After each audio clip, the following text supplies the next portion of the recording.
దేవుని వాక్యాన్ని మనం ధ్యానించుకుందాం. దేవుని పరిశుద్ధమైన నామమునకు స్తోత్రం కలుగును గాక. కూడి ఉన్న మీ అందరికీ నా హృదయపూర్వకమైన వందనాలు. అందరికీ వందనాలు. లైవ్ చూస్తున్న దేవుని బిడ్డలకు నా వందనాలు. పరిశుద్ధ గ్రంథమైన బైబిల్లో నుంచి ఒక మాట మనం చదువుకుందాం.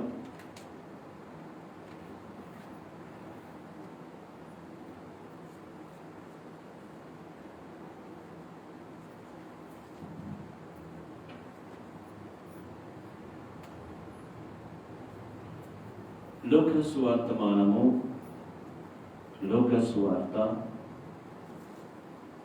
14వ అధ్యాయం 15వ వచనాన్ని మనం చదువుకుందాం. ఆయనతో కూడా భోజన పంక్తిలో కూర్చుండిన వారిలో ఒకడు ఈ మాటలు విని దేవుని రాజ్యంలో భోజనం చేయువాడు ధన్యుడని ఆయనతో చెప్పగా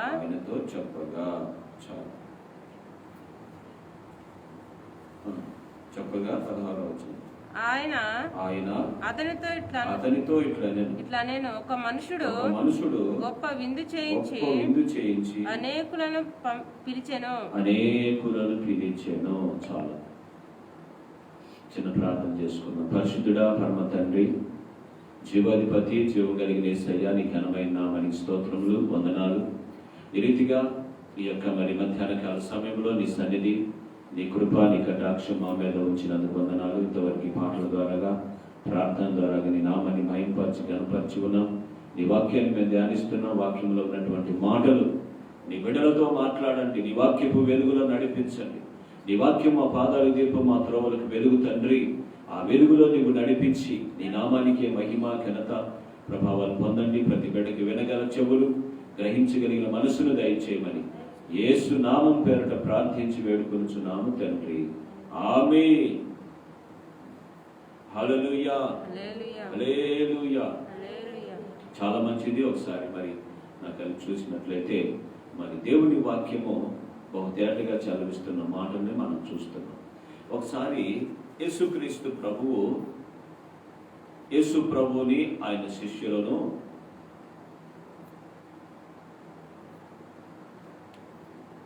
ఒక పరిసయ్యుడు భోజనానికి పిలిచాడట ఇంటికి. ఒక పరిసయ్య జాతికి చెందినటువంటి వ్యక్తి, ఒక పరిసయ్యుడు యేసు ప్రభుని భోజనానికి పిలిచాడు. అయితే యేసు ప్రభు భోజనానికి కూర్చొని భోజనం చేయాలని అందరూ కూర్చొని ఉన్నారు. కొన్ని మాటలు యేసు ప్రభు చెప్పుకుంటూ మిమ్మల్ని ఎవరైనా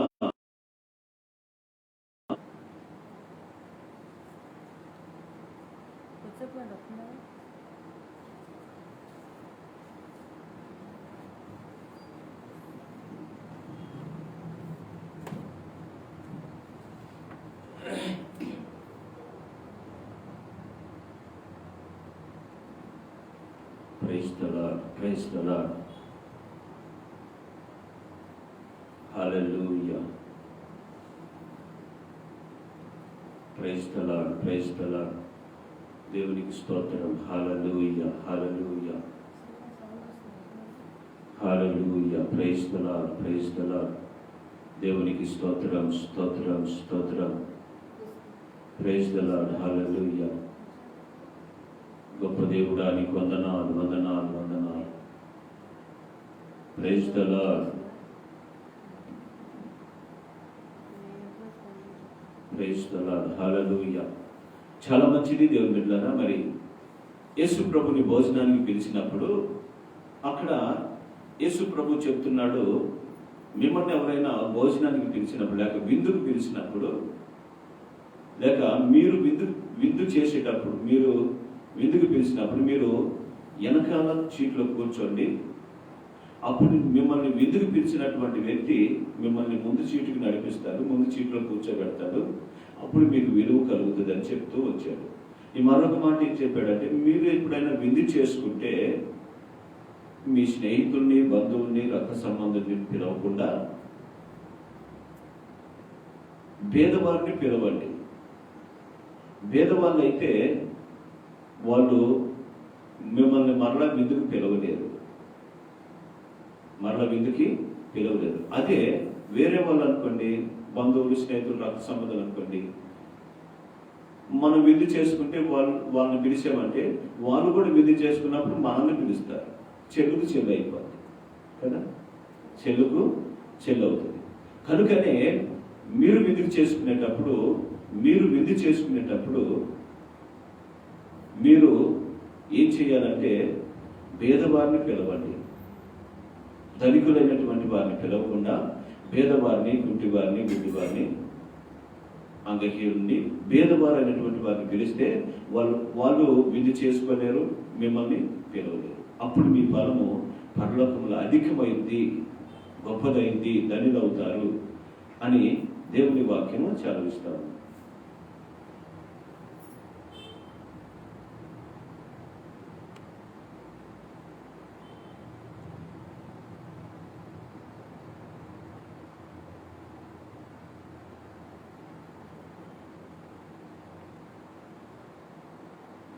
దేవునికి స్తోత్రం.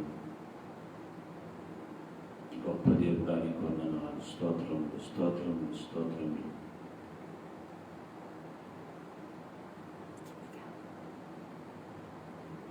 హల్లెలూయా. Praise the Lord, praise the Lord, praise the Lord, praise the Lord, praise the Lord, praise the Lord. హల్లెలూయా. కనుక మీరు విందు చేసుకున్నప్పుడు అలాంటి వారిని పిలవండి అని చెప్పేసి ప్రభు చెప్పాడు. చెప్పిన తర్వాత ఆ మాటలు విన్నటువంటి ఆ విందులో ఉన్నటువంటి ఆ మాటలు విన్నటువంటి ఒక వ్యక్తి ఏం చేశాడంటే ఆయనతో కూడా భోజన పంక్తిని కూర్చుండిన వారిలో ఒకడు ఈ మాటలు విని ఏమంటున్నాడంటే, దేవుని రాజ్యములో భోజనం చేయువాడు ధన్యుడని ఆయనతో చెప్పాడు. ఆయనతో చెప్తే ఆయన అంటాడు, ఆయన వాడితో ఇట్లా, ఒక మనుషుడు గొప్ప విధి చేయించి అనేకులను పిలిచాడు. బాగా గమనించండి దేవుని బిడ్డలారా, ఇక్కడ అనేకుల్ని పిలిచాడంట విందుకి. ఆ 17వ వాక్యంలో, విందు కాలం ముందు అతడు ఇప్పుడు సిద్ధమై ఉంది, రండి, పిలువబడిన వారితో చెప్పుటకు తన దాసుల్ని పంపెను. అయితే వారందరూ ఏక మనసుతో నెపములు చెప్పసాగిరి. ఈ వాక్య భాగాన్ని నేను వివరిస్తాను. ఇప్పుడు విందు అనే మాట మనం చూస్తే, ఒక వ్యక్తి విందు చేసుకొని కోడలను లేకపోతే మేకలను, ఎడ్లను మంచిగా కోసి విందు చేశాడంట. ఒక వ్యక్తి చేసి అందరినీ పిలిపించాడంట. మీరందరూ కూడా వచ్చి నా విందులో పాల్గొని విందుని ఆరగించండి, తృప్తిగా తినండి అని చెప్పేసి పిలిస్తే, పిలిచిన వారిలో ఎవ్వరూ రాలేదంట. రాకపోగా వాళ్ళు సాకులు చెప్తున్నారు. నెపములు అంటే సాకులు చెప్తున్నారు. ఏమని సాకులు చెప్తున్నారంటే, ఒకతనేమో నేను పొలం కొన్నాను, అందుకనే ఆ పొలాన్ని నేను చూడటానికి వెళ్తున్నాను, నేను రాలేనన్నాడు. రెండవ అతను, నేను 5 జతల ఎద్దులు కొన్నాను, వాటిని పరీక్షించడానికి, అవి చక్కగా ఉన్నాయో లేవో వాటిని పరీక్షించడానికి నేను వెళ్తున్నానని చెప్పాడు. మూడో వ్యక్తి ఏమో, నేను కొత్తగా పెళ్లి చేసుకున్నాను కనుక నేను రాలేను, దయతో నన్ను క్షమించండి అని అన్నట్టుగా చెప్తున్నారు. ఈ ముగ్గురు 3 సాకులు చెప్పారు. బాగా గమనించండి. ఈ రోజున ఎవరైనా ఒక విందు చేసుకున్నప్పుడు విందు చేసుకొని మేము మటను, చికెను ఇక అన్ని సిద్ధపరిచాము, మీరు రండి, వచ్చి మా విందులో పాల్గొని సంతోషించి తినిపోండి అంటే ఎవరు రాకుండా ఉంటారు చెప్పండి? ఆ దారిని పోయి అడుక్కునే వాళ్ళు కూడా వస్తారు. దారిని పోయి వాళ్ళందరూ భోజనాలు పెడుతున్నారు ఉచితంగా, రండి అంటే ఎవరు రాకుండా ఉంటారు? రాకుండా ఉంటారా? సాకులు చెప్తారా? చెప్పరు. ఎందుకంటే దేవుని బిడ్డలారా, భోజన ప్రియులు ఎక్కువ. భోజనం ఉంది, ఉచితంగా భోజనం ఉందంటే, ఉచిత భోజనం అంటే ప్రతి ఒక్కరు రావాల్సిందే, వచ్చి విందులో పాల్గొని తినిపోవాల్సిందే. కానీ ఇక్కడ వీళ్ళు సాకులు చెప్తూ రాకుండా మానేశారు. అసలు ఈ విందే విందు, ఈ విందుకి ఎందుకు రానన్నారు? అర్థమైందా? ఈ విందు ఏ విందు? యేసు ప్రభు చెప్పిన విందు ఏ విందు? ఈ విందుకి ఎందుకు రానన్నారు? మరి ఈ లోకంలో విందు చేసుకునేటప్పుడు ఎవరు బైబిల్ గ్రంథంలో చాలా మంది విందు చేసుకొని సంతోషించి ఆనందించినట్టుగా మనం చూస్తాం. శరీర సంబంధమైన విందులు చాలా చేసుకున్నారు. కానీ ఇక్కడ మనం చదివిన వాక్య భాగంలో యేసు ప్రభు చెప్పిన ఈ విందు గురించి నేను మీకు వివరిస్తాను. దానికంటే ముందు మనము మరి ఈ లోకంలో మరి కొంతమంది భూమి మీద అనేక మంది భక్తులు విందు చేసుకొని వాళ్ళ విందుల్ని ముగించుకొని వాళ్ళు సంతోషించి తృప్తి పొందినట్టుగా ఒక 5 విందుల గురించి మీకు చెప్తాను.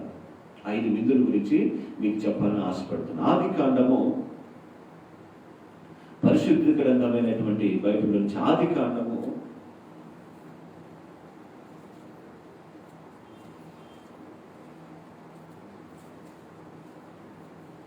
31వ అధ్యాయం. ఆదికాండము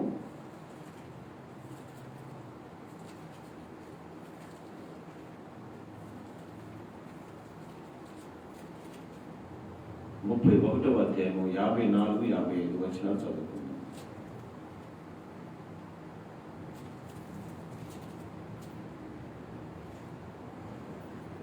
యాకోబు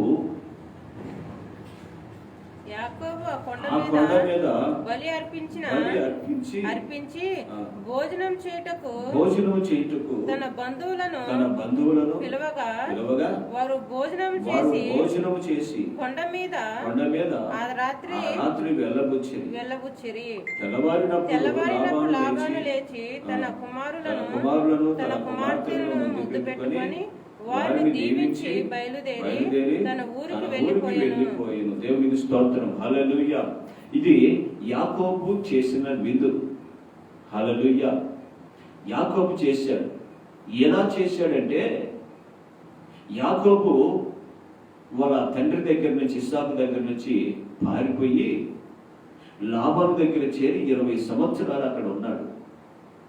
20 సంవత్సరాలు ఉన్న తరువాత ఇక తండ్రి ఇంటికి మరలా వెళ్ళాలని చెప్పి యాకోబు ఏం చేశాడంటే, తన భార్యని, పిల్లల్ని, అందరినీ, ఆస్తిని తీసుకొని ప్రయాణమై వెళ్ళిపోతున్నాడు తన తండ్రి ఇంటికి. వెళ్ళిపోతూ ఉంటే లాబాను ఏం చేశాడంటే, నాకు చెప్పకుండా వెళ్ళిపోతున్నాడు, నా ఆస్తిని, నా పిల్లలు, నా మనవాడిని, నా మనసంతానంతాన్ని పట్టుకొని వెళ్ళిపోతున్నాడు అని చెప్పి లాబాను ఏం చేశాడంటే వెంటబడ్డాడు. యాకోబు వెళ్ళి గిలాదు కొండ మీద గుడారం వేసుకున్నాడు. ఏ కొండ అండి? గిలాదు కొండ మీద గుడారం వేసుకొని అక్కడ ఉన్నాడని తెలిసినప్పుడు లాబాను కూడా వెళ్ళి ఒక పక్కన అతను కొండ మీద గుడారం వేసాడు. స్తోత్రం. అక్కడ ఆయన కూడా కొండ మీద గుడారం వేసి ఆ రాత్రి దేవుడు ఏం చెప్పాడంటే, నీవు లాబానుతో ఏమన్నాడంటే, దేవుడు, యాకోబు దగ్గరికి వెళ్తున్నావు, అతనితో మంచిగాని చెడ్డగాని నువ్వు హెచ్చరిక చేయగాకు, నువ్వు అతనితో గొడవ పడి అతన్ని ఏమన్నా అన్నావంటే నేను మాత్రం ఊరుకోనని చెప్పాడు దేవుడు. లాబాను భయపడి యాకోబు దగ్గర ఒక పక్కన గుడారం వేసుకొని,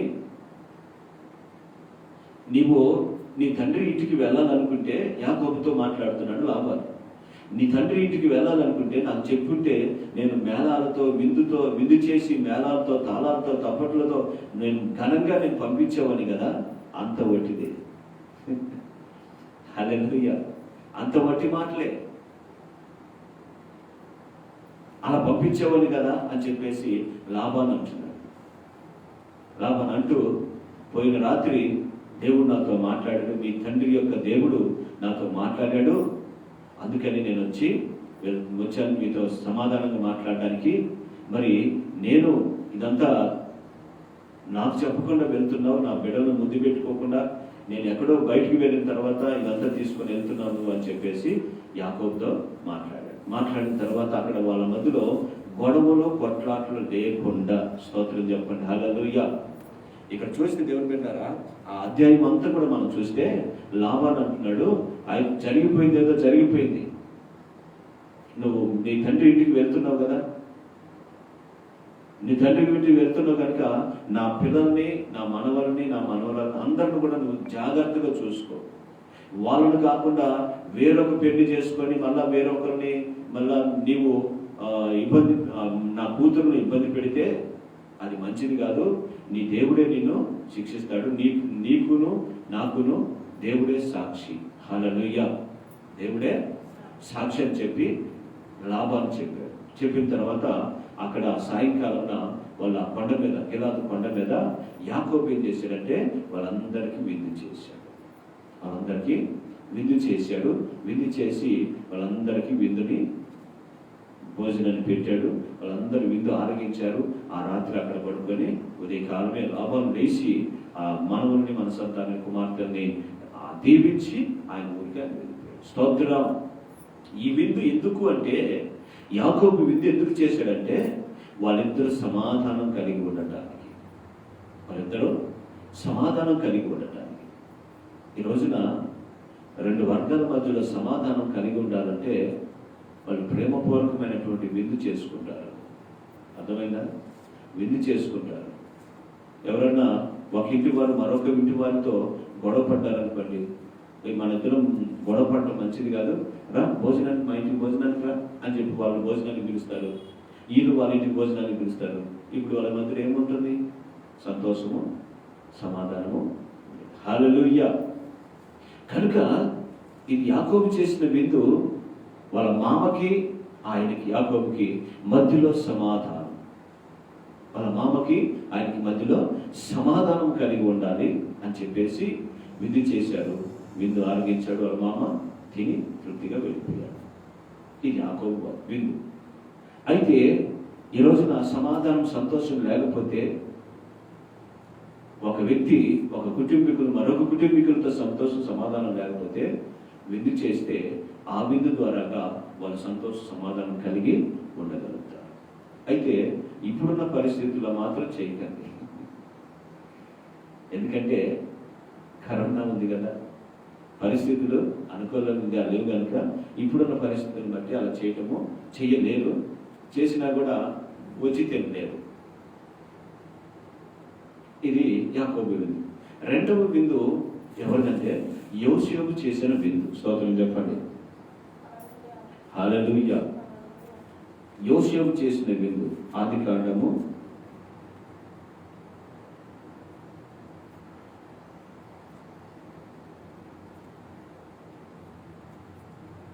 43వ అధ్యాయము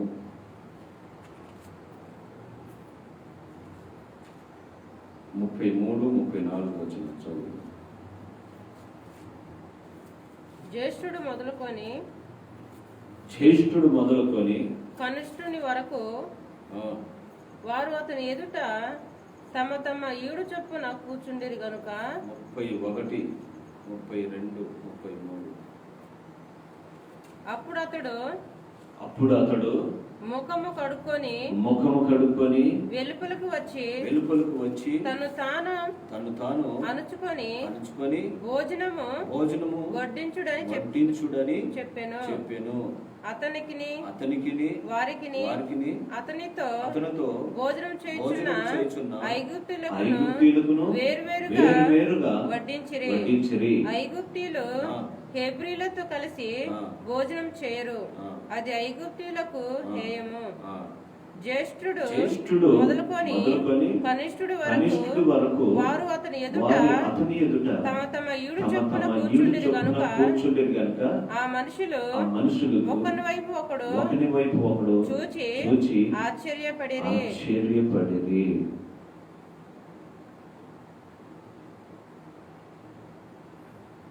హల్లెలూయా. ఇక్కడ చూసే యోసేపు విందు చేయించాడు. ఈ విందు ఎందుకంటే వాళ్ళ అన్నదమ్ములతో కలిసి సంతోషించడానికి యోసేపు విందు చేయించాడు. వాళ్ళ అన్నదమ్ములు తన తమ్ముడి మీద అంటే యోసేపు మీద కోపము, యోసేపు తన తమ్ముడి మీద కోపాన్ని పెంచుకోకుండా ఆ కోపము తొలగిపోయి, ద్వేషము తొలగిపోయి, వాళ్ళు ఒకరికి ఒకరు మరి బంధువులుగా లేక బాంధత్వం కలిగి రక్త సంబంధం కలిగినటువంటి వారుగా ఉండటానికే ఈ విందు యోసేపు చేశారు. ఎందుకంటే ఐగుప్తు దేశమునకు యోసేపుని అమ్మేశారు కోపంతో, ద్వేషముతో. యోసేపుని వాళ్ళ అన్నదమ్ముని అమ్మేశారు. అమ్మేస్తే ఆ కనాను దేశంలో కరువు వచ్చింది. కరువు వచ్చినప్పుడు ఐగుప్తులో ఉన్నటువంటి యోసేపు ఆ దేశంలో, ఐగుప్తు దేశంలో ఒక అధికారిగా అధికారిగా ఉన్నాడు. ఆ దేశాన్ని పరిపాలిస్తున్నాడు. అయితే అక్కడ ధాన్యం ఉన్నదని యాకోబుకి తెలిసినప్పుడు యాకోబు వాళ్ళ కుమారులను ఐగుప్తు దేశాన్ని పంపిస్తే అక్కడ జరిగిన సంగతి ఏంటంటే యోసేపు ఆ దేశాన్ని పరిపాలిస్తున్నాడు, కానీ వాళ్ళ అన్నదమ్ములకు తెలియదు. యోసేపు దగ్గరికి వాళ్ళ అన్నదమ్ములు వెళ్ళి సాష్టాంగపడ్డారు. అప్పుడు ఆ కళ గుర్తొచ్చింది. ఏ కళ? వాళ్ళ అన్నదమ్ములందరూ యోసేపుకి సాష్టాంగపడ్డారు అన్న కళ గుర్తొచ్చింది యోసేపుకి. యోసేపు చూశాడు, గుర్తుపట్టాడు. వాళ్ళ అన్నదమ్ములు మాత్రం గుర్తుపట్టారు. వెంటనే చూసి, మీరు ఎక్కడ వారు, ఏంటి మీరు వేగులు వారా, ఈ దేశాన్ని చూడటానికి మరి ఈ దేశ రహస్యాలు తెలుసుకోవడానికి వచ్చారా అని చెప్పి యోసేపు వారిని అడిగి భయపెట్టాడు. వాళ్ళందరూ లేదు మేము యథార్థవంతులు, మేమందరం ఒకే తండ్రికి కుమారులం, యాకోబు కుమారులం అని చెప్పేసి వాళ్ళు చెప్పారు. చెప్పి వాళ్ళు రుజువు పరుచుకున్న తర్వాత అయితే మరి మేమందరం 12 మంది సంతానము అని చెప్పారు. మరి మీరు ఇక్కడ 9 మందే ఉన్నారు కదా, 10 మందే ఉన్నారు కదా, ఇంకొక 2 లేరు అని చెప్పేసి అంటే ఒక అతను చనిపోయాడు, ఒక అతను మా తండ్రి దగ్గర ఉన్నాడు అని చెప్పాడు. వెంటనే జరిగిన సంగతి ఏంటంటే, అయితే మీ తండ్రి దగ్గర ఉన్నటువంటి అతడు తీసుకొని రండి అంటే వీళ్ళు వెళ్ళి అతన్ని తీసుకురావడానికి కొన్ని రోజులు పట్టింది. సరేనని తీసుకొని వచ్చిన తర్వాత బెన్యామీన్ని వాళ్ళందరిని చూసి అక్కడ వాళ్ళందరి కొరకు భోజనం సిద్ధపరిచాడు, విందు చేశాడు యోసేపు. ఈ విందు ఎందుకు అంటే అన్నదమ్ములతో సహవాస భోజనం. స్తోత్రం చెప్పండి, హల్లెలూయా. ఏ భోజనం? అందరూ కలిసి సహవాస భోజనం చేయాలని వాళ్ళ అన్నదమ్ముల్ని ఒక క్రమంలో ఉంచాలని చెప్పి యోసేపు చేసిన పని. సహవాస భోజనం, సంతోషించి సహవాసం కలిగి ఉండటానికి భోజనం సిద్ధపరిచాడు, విందు చేశాడు. ఇప్పుడు విందు చేసి వాళ్ళు ఏం చేశాడంటే ఒక క్రమంగా జ్యేష్ఠ కుమారుడు మొదలుకొని కనిష్ఠ కుమారుడు వరకు ఒక క్రమంగా కూర్చోబెట్టాడు. ఆ యాకోబు కుమారుడు చూసి, ఏంటి అన్నదమ్ములందరూ ఒక క్రమంగా కూర్చున్నాం ఏంటి అని ఒకరికొకరు చూసి ఆశ్చర్యపడ్డారు. ఎందుకంటే పెద్దవాడు రూబేను, రెండోవాడు సిమియోను, మూడోవాడు లేవి, నాలుగోవాడు యోధా. ఇట్లా అందరినీ క్రమంగా కూర్చోబెట్టి చివరిన యోసేపు బెన్యామీను కూర్చున్నాడు. బెన్యామీను లాస్ట్, తర్వాత యోసేపు తర్వాత బెన్యామీను కూర్చున్నాడు. ఇట్లా కూర్చునే పెట్టేసరికి అందరూ చూశారు. ఒకరు చూసుకొని, అది ఏంది ఈ క్రమము, ఈ క్రమం ఎలా తెలిసింది, ఎవరికి అసలు ఎట్లా తెలిసింది, ఎవరితను అని చెప్పేసి అనుకున్న తర్వాత అప్పుడు చెప్పాడు, నేనే మీ తమ్ముడినైనా భోజనం చేసి విందు చేసిన తర్వాత నేనే మీ తమ్ముడినైనా యోసేపుని అని చెప్పాడు. హల్లెలూయా. ఎందుకంటే సహవాసం, అన్నదమ్ములందరూ ఐక్యత, సహవాసము కలిగినటువంటి వారుగా ఉండాలని ఈ విందు చేశాడు. అయితే యేసుక్రీస్తు ప్రభుని నమ్మినటువంటి ప్రతి ఒక్కరు కూడా ఐక్యత కలిగి సహవాసం కలిగి ఉండవాలని దేవుడు కోరుకుంటున్నాడు. ఐక్యత, సహవాసం అవసరం దేవుని ప్రజలకి, దేవుని పిల్లలకి. ఒకరికంటే ఒకరికి గెట్టదు. ఎందుకంటే ఒకళ్ళు దేవుని మార్గంలో, మంచి మార్గంలో నడుస్తుంటే మరొకడేమో మంచి మార్గంలో నడవడు. మంచి మార్గంలో నడిచేవాడిని, ఆ మంచి మార్గంలో నడవడి వాడు ఏం చేస్తాడంటే ఏదెత్తి చూపించి అతడు మంచోడు కాదని ఊరంతా సాటి చెప్తా ఉంటాడు. కూసేగాడిదే, మేసేగాడిదా, మేసేగాడిదే. కూసేగాడికి ఏం తెలుసు మేసేగాడిది గురించి కదా? దానికి అది ఊరంతా తిరిగి వస్తుంది కూసుకుంటా. కానీ మేసేగాడిదే ఆకలి అన్నం తిని కడుపు నిండా అన్నం తిని అది దానికి ఆకలి అన్నం తింటుంది, కడుపు నిండా తిని మంచితంగా మర్యాదగా చక్కగా ఉంటుంది మేసేగాడిదే. కూసేగాడిదే దానికి ఆకలి ఉండదు, పడదు, ఊరంతా తిరిగి మేసేవాటిని కూడా చెడగొడుతుంది. భక్తులు అలా తయారైపోతున్నారు. యేసు ప్రభువుని నమ్ముకున్నటువంటి దేవుని పిల్లలు అలా తయారైపోతున్నారు. మూడో బిందు యెహోయాకీం చేసిన బిందు. యెహోయాకీం రాజుల 2వ గ్రంథము 26వ అధ్యాయం 25వ అధ్యాయం 27 నుంచి 30 వచనాలు. రాజుల 2వ గ్రంథము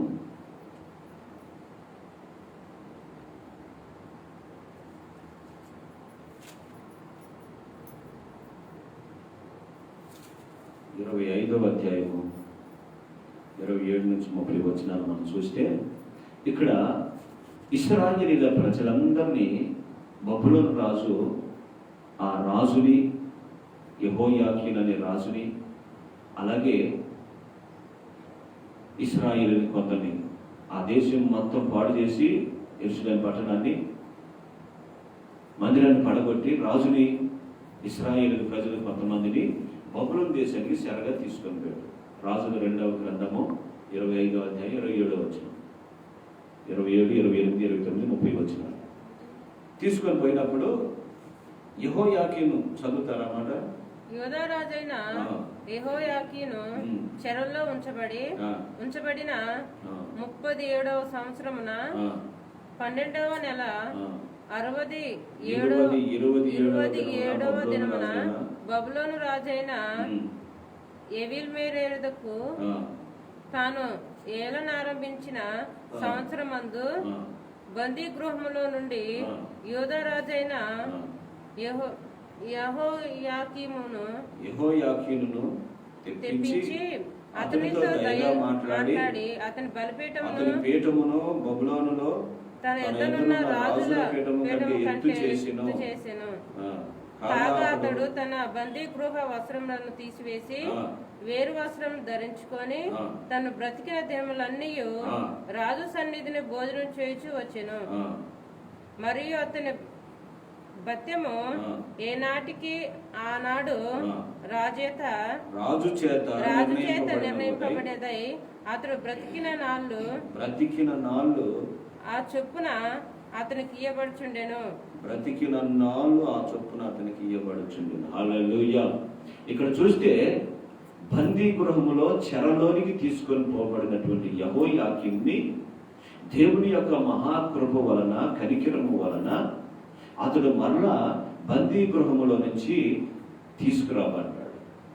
బబులోను రాజు ఏం చేశాడంటే యెహోయాకీనుని తీసుకొచ్చి అతడికి విందు చేయించి భోజన పదార్థములు పెట్టి అతన్ని బబులోను దేశంలో ఉన్నటువంటి రాజులందరికంటే అతని పీఠమును ఎత్తు చేశాడట, హెచ్చించి ఏం చేశాడంటే బందీ గృహ వస్త్రమును తీసివేసి వేరే వస్త్రం ధరింపజేసి రాజవస్త్రాన్ని ధరింపజేసేటకు బ్రతికిన దినములన్నీ రాజభోజనం చేయించవచ్చు, రాజు దగ్గర భోజనము చేయించుతూ వచ్చాడు. ఈ విధంగా అతనికి ఏనాటి ఆనాడు రాజు చేత నిర్ణయింపబడి తన బ్రతికిన నాళ్ళు ఆ చొప్పున చేయబడుతూ వచ్చింది. బందీలోనికి అంటే చెరలోనికి వెళ్ళిపోయినటువంటి యెహోయాకీనుకి విందు జరిగింది, విందు చేయబడింది. అతడు విందు చేస్తూ, ఎందుకు ఈ విందు అంటే అతడు బ్రతికినన్ని రోజులు కూడా రాజు దగ్గర భోజనం చేస్తూ వచ్చాడు. రాజు ఏం చేశాడంటే అతన్ని యెహోయాకీనుని ఒక ఎత్తైన అతని పీఠమును అంటే అతని సింహాసనాన్ని ఆ రాజ్యంలో ఉన్నటువంటి రాజుల కంటే పైకి ఎత్తాడట. పైకి ఎత్తి చక్కగా నిలబెట్టి తను బ్రతికిన నాళ్ళు కూడా తను పోషిస్తూ వచ్చాడట. స్తోత్రం చెప్పండి. హల్లెలూయా. తను పోషిస్తూ వచ్చాడంట. రాజు విందు, ఇది యెహోయాకీన్ విందు. యెహోయాకీన్కి ఆ రాజుకి చేయబడిన విందు అని చెప్పబడుతుంది. బందీ గృహం, వస్త్రం అంటే బందీ గృహం. ఇప్పుడు చెరసాల్లో వేస్తే ఎలాంటి చొక్కా దొరుకుతారు? ఒక నెంబర్ వేసి ఏదో అక్కడ ఉన్నటువంటి చొక్కా దొరుకుతారు. అటువంటి బందీ వస్త్రాలు తొలగించి రాజవస్త్రము ధరింప చేయించారు. పాపం అనే ఆ వస్త్రం తొలగించబడి రక్షణ వస్త్రము మనకి ధరింపు చేసి మనం బ్రతికినన్ని రోజులు కూడా మన ప్రభువైన యేసుక్రీస్తు వారు మనకి రాజభోజనం పెట్టి నడిపిస్తారు. స్తోత్రం చెప్పండి, హల్లెలూయా. ఏ కొదువు చేయకుండా, ఏ తక్కువ చేయకుండా ఆయన బ్రతికినంత కాలం యేసుక్రీస్తు ప్రభువుని నమ్ముకొని ఈ లోకంలో మనం బ్రతికినంత కాలము మనకి భత్యము ఆయన వలన వస్తుంది. హల్లెలూయా. దేవుడు మనల్ని పోషిస్తాడు, దేవుడు మనల్ని సంరక్షిస్తాడు, దేవుడు మనల్ని బలపరిచి మన తోటి వారందరికంటే మనల్ని హెచ్చు చేస్తాడు. హల్లెలూయా, హెచ్చిస్తాడు. ఇది యెహోయాకీన్ విందు. నాలుగవ విందు యేసుక్రీస్తు ప్రభు చేసిన విందు. స్తోత్రం చెల్లిద్దాం, హల్లెలూయా. నాలుగవది లూకాసు వార్త 22, 14, 15, 16 వచనాలు మనం చదువుకుందాం. లూకాసు వార్త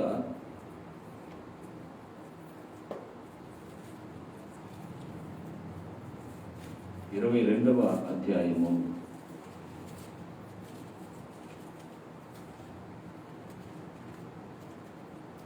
14, 15, 16 వచనాలు చదువుకుందాం. ఆ గడియ వచ్చినప్పుడు ఆయనయు ఆయనతో కూడా అపోస్తలులను పంక్తిని కూర్చుండిరి. అప్పుడు ఆయన నేను శ్రమపడు మునుపు మీతో కూడా ఈ పస్కాను భుజింపవలనని మిక్కిలి ఆశపడి తిని, అది దేవుని రాజ్యంలో నెరవేరు వరకు ఇక ఎన్నడూను దాని భుజింపనని మీతో చెప్పుచున్నానని వారితో చెప్పి ఆయన స్తోత్రం, హల్లెలూయా. యేసు ప్రభు ఒక విందు చేశాడు. ఏం విందు అంటే పస్కా విందు. స్తోత్రం చెప్పండి. ఏ విందు? పస్కా విందు. ఈ పస్కా విందు యేసు ప్రభు తన శిష్యుడికి చేసినట్టుగా మనం చూస్తున్నాం. ఈ పస్కా విందులో యేసు ప్రభు రొట్టెలు, ద్రాక్ష రసము అక్కడ ఉన్నాయి. ఈ పస్కా విందులో యేసు ప్రభు ఆయన 12 మంది శిష్యులు ఉంటారు. ఈ పస్కా విందు ఎందుకంటే యేసు ప్రభు ఒక మాదిరిని చూపించాడు. యేసు ప్రభు ఒక మాదిరిని చూపించాడు. ఆ మాదిరిని మనము అనుసరించి నడవాలని ఆయన కోరుకొని ఆ యేసు ప్రభు ఆయన తనలో మనల్ని ఇమిడ్చుకోవాలని, ఆయన మనము ఏకమై ఉండాలని ఈ విందు చేశాడు. స్తోత్రం చెప్పండి, హల్లెలూయా. ఈ విందు ఎందుకు చేశాడు? ఆయన మనము ఏకమై ఉండాలని విందు చేశాడు. అంటే యేసు ప్రభు శరీరము, ఆయన రక్తము తిని త్రాగిన వాడు నిత్య జీవం గలవాడు. అటువంటి వాడు అంత్యదినమున లేపబడతాడని, యేసు ప్రభు శరీరము, రక్తము మనము ఆయనలో ఇమిడి ఉంటేనే అప్పుడు మనము నిత్య జీవములో ప్రవేశిస్తాం, నిత్య జీవం కలిగి ఉంటామని దేవుని వాక్యం బహుదేటగా చదివిస్తుంది. అందుకనే యేసు ప్రభు ఈ పస్కా విందుని సిద్ధపరిచాడు. ఈ విందులో ఒక వ్యక్తి తప్పిపోయాడు. స్తోత్రం. ఒక వ్యక్తి అపవిత్రుడైపోయాడు. ఆ విందులో పాల్గొనకుండా వెళ్ళిపోయాడు. రొట్టె పుచ్చుకున్నాడు. రొట్టె పుచ్చుకున్న వెంటనే అతనిలో సైతాన్ జ్వరపడి అక్కడి నుంచి వెళ్ళిపోయాడు. యేసు ప్రభుని పట్టడానికి సిద్ధపడిపోయి వెళ్ళిపోయాడు. అయితే దేవుని బిడ్డలారా, ఈ విందు ఎందుకు అంటే యేసు ప్రభువులో మనము ఐక్యపరచబడిన వారమై, యేసు ప్రభు మనలో, మనము ఆయనలో కలిసి జీవించేటట్లుగా ఈ విందు. ఈ విందుకి అర్థం ఏమిటంటే యేసు ప్రభు శరీరం తిని యేసు ప్రభు రక్తం త్రాగువాడు నిత్య జీవం కాదు, అంత్యదినంలో వారు లేపబడతారు. ఈ విందు యేసు ప్రభు చెప్పాడు, నేను మీతో కలిసి చేస్తున్న ఈ విందు దేవుని రాజ్యంలో, అంటే తండ్రి రాజ్యంలో మరలా మీతో కూడా చేసేంత వరకు ఈ విందు నేను చెయ్యను అన్నాడు. ఆ రోజు చెప్పాడు. ఇప్పుడు ప్రజెంట్ గా ఈ విందు ఏంటంటే యేసు ప్రభు శరీరము యేసు ప్రభు రక్తము తీసుకొని తిని త్రాగటం. మనం చేసేది అది నెలకు ఒకసారి యేసు ప్రభు శరీరము ఆయన రక్తం తీసుకుని, అది విందు అన్నమాట. ఈ విందు పరిశుద్ధంగా ఆరగించాలి, పరిశుద్ధంగా క్రమంగా పరిశుద్ధంగా ఈ విందుని చేసుకోవాలి, తినాలని యేసు ప్రభు ఒక క్రమాన్ని నేర్పించాడు. ఆ క్రమం ప్రకారంగానే ఆయన ఒక పాత్రను ఎత్తుకొని, ఒక రొట్టెని ఎత్తుకొని కృతజ్ఞతాస్తుతులు చెల్లించి విరిచి శిష్యుడికి ఇచ్చాడు. ఒక పాత్రను ఎత్తుకొని, ఇది నా వలనైనటువంటి క్రొత్త నిబంధన రక్తము, దీన్ని త్రాగినప్పుడల్లా మీరు నన్ను జ్ఞాపకం చేసుకోండి అని చెప్పి